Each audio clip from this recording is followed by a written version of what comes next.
Si Anatoly Moksvin, 46 years old, ay isang kilalang historian at writer. Siya ay nakapag-publish na ng mahigit 13 libro at tinuturing na expert sa mga historical na sementeryo sa Russia. Pero hindi siya sumikat ng dahil dito.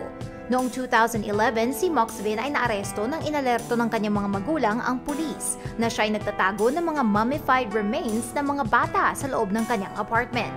Maagang napauwi mula sa isang bakasyon ng kanyang mga magulang at aksidenteng nadiskubre ang mga manika na nakapost ng napaka-demure at nagkalat sa kanilang apartment. Nadiskubre ng pulis na kasama ni Moksvin na nakatira sa bahay ang mummified remains o tira-tirang bangkay ng 29 na batang babae na pinagsusuot niya ng makulay na damit. Matapos siya mailagay sa isang psychiatric ward ng halos 3 taon ay nagdesisyon ng judge na wala sa tamang pag-iisip si Moksvin at hindi kakayanang dumaan sa trial para sa kanyang mga krimen.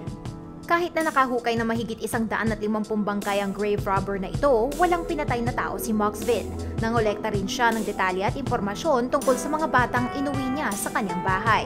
Sa isang article na na-publish noong isang buwan, ipinaliwanag ni Moksvin ang kanyang interes sa necrology na nagsimula noong siya ay bata pa nang napilitan siyang halikan ang bangkay ng isang 11-year-old na batang babae.